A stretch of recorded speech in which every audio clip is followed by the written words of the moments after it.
Teşekkür ederim.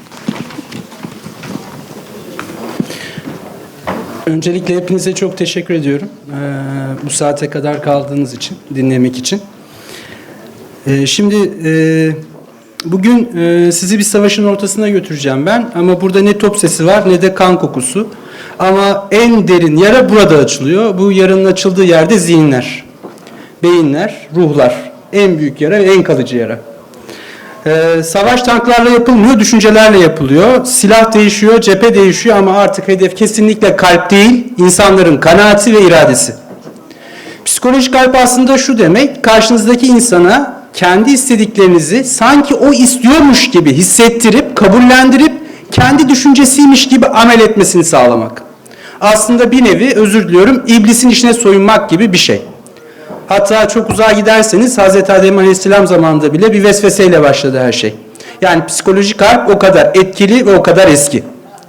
Doğu Türkistan'da dahil olmak üzere tüm Türkistan camiasında bu nasıl yapılıyor? Rusya mesela şunu yapıyor. Sputnik ve RT ekranlarında Rusya şunu yapmıştı Kazakistan'da bir haberde.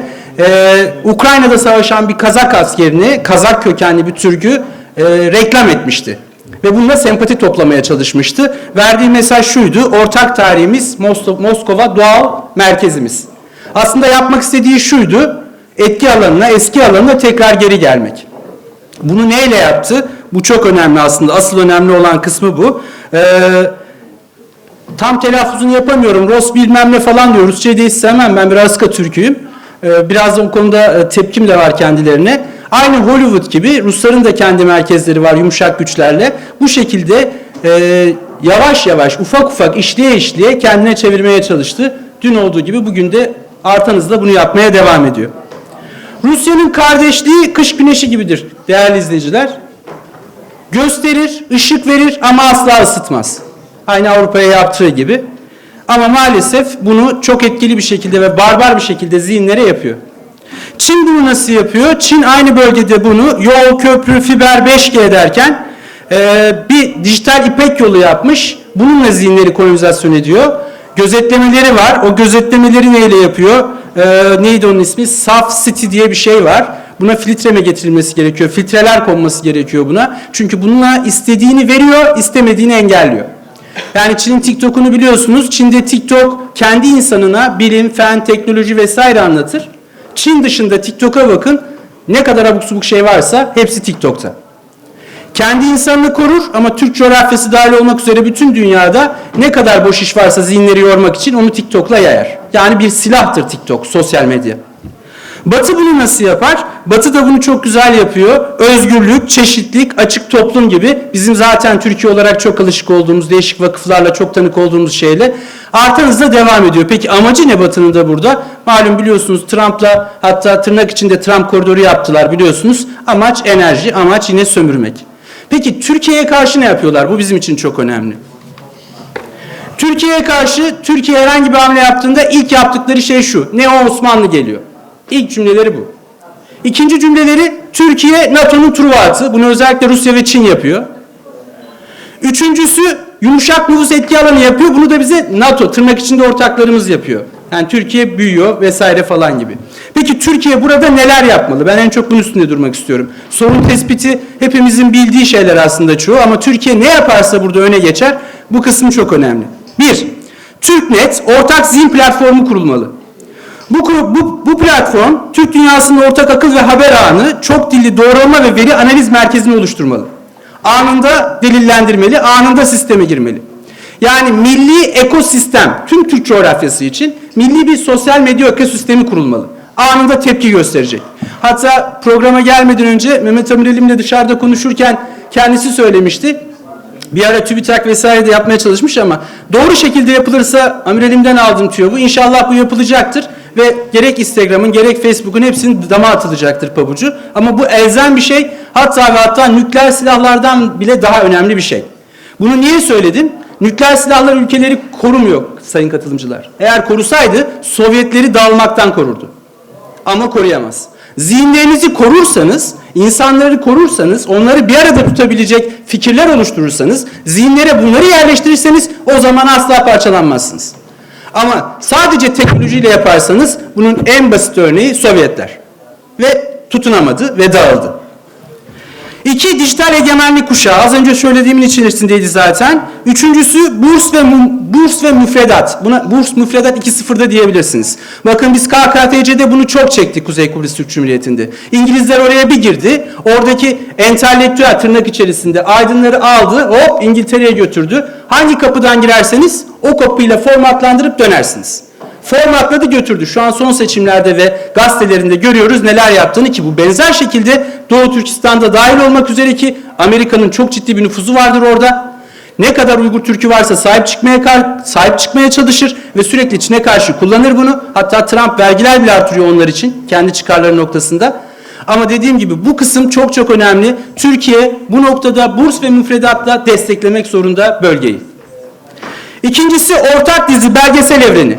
Bunu yapmamız acil önemli. Eğlendirirken öğreten içerik, tarih, bilim ve girişimcilik hikayeleriyle ortak kimlik sineması oluşturmalıyız. Eğer biz oluşturmazsak o boşluğu zaten Netflix kendi bilgi kutularıyla doldurdu. Kendi ülkemizde de bundan çok çekiyoruz. Artık her şey ekranda. Telefon dediğiniz şey, şu cebimizde taşıdığımız telefon dediğimiz şey artık bir silah. Eğer 5 yaşında, 6 yaşında çocuk ben Kore pop söyleyeceğim diyorsa Türkiye'de, varın siz bunu Orta Asya'da düşünün. Bunun önüne geçmenin yolu kesinlikle ve kesinlikle teknolojiden kaçmak değil, teknolojiyi lehimize çevirmek. Kesinlikle bu altyapı, bu zihin, bu zeka Türk milletinde var ama doğru enstrümanlarla bu yapılarak bir an önce hayata geçirilmek zorunda. Yoksa ne yaparsak yapalım, ne kadar kurs açarsak açalım, ne kadar Kur'an kursu açarsak açalım, biz bunun hızına erişemeyiz. Çünkü teknoloji çok daha hızlı ve teknoloji çok daha fazla insana dokunabiliyor. Yapay zeka içerik kütüphanesi. Çok dilli seslendirme, yanlış bilgi tespiti, anlatı haritalama teknolojileriyle zihin egemenliği kurmak zorundayız. Artık anlatınız kadar güçlüsünüz sayın konuklar. Anlatınız kadar. Bakın, Siyonist İsrail sığınaktaki 3-5 tane vatandaşını böyle titreyerek bütün batıya servis etti. Kendi zulmünü örtmek için. Doğru mu? Sığınakta, korunaklı, bacak bacak üstüne atanlar yan tarafta ama anlatı ve küresel medya egemenliği onu ne yaptı? Belli bir süreye kadar tabii. Artık insanlık ayaklandı, o ayrı bir şey ama çok uzun bir süre bununla götürdü, doğru mu? Götürdü. Şu an bile bununla devam ediyor hala. Onun için bizim için küresel anlatı, küresel hikaye çok çok önemli. Bakın sosyal medya ne kadar egemen olursa olsun İngiltere BBC'yi satmıyor. Niye satmıyor? Çünkü sosyal medya çok hızlı ama BBC yavaş, dünyaya hükmediyor.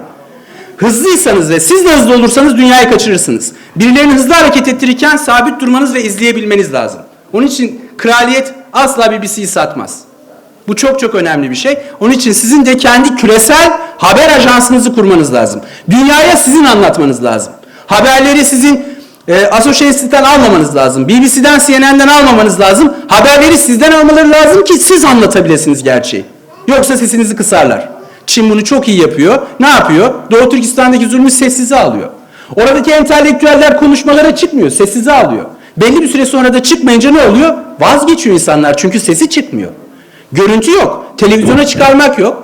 Siz sosyal medyaya girseniz sizi beğenenler yok çünkü algoritmalar Çin'in elinde orada. Bir tuşa basıyor, sizde en fazla tanıdığınız 10 kişi beğeni. Karşı tarafa bir basıyor, 100.000 beğeni birden öne atıyor. Hatırlayın gezi olaylarında da yaşadık bunu Türkiye'de. İstedikleri zaman birileri tamamıyla deepfake teknolojilerle insanları sokaklara çekebiliyor.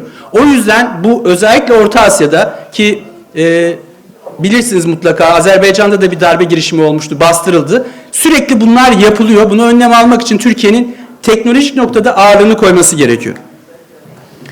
Göç diplomasi, ben bunu çok önemsiyorum. Rusya merkezli iş gücü bağımlılığını azaltacak Türkistan-Türkiye istihdam köprüsü oluşturulmalı.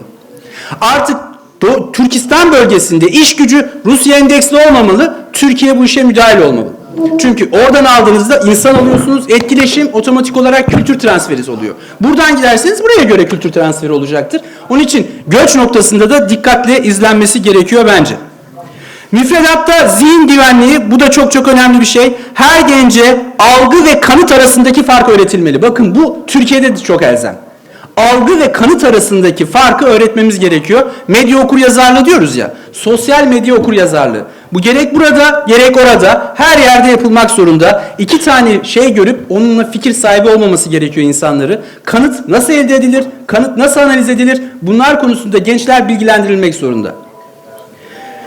Metrik krize dayanıklı hukuk, veri yerleştirme ve kaynak konut denetimiyle tek ülke bağımlılığına son verilmesi gerekiyor. Özellikle Türkistan bölgesinde Çin'in çok ağırlığı var.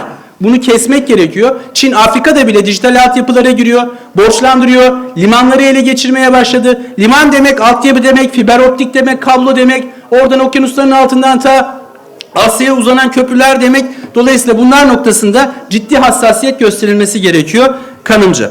Son olarak şunu söylemek istiyorum. Rusya kardeşlik diyor ama bağ kuruyor.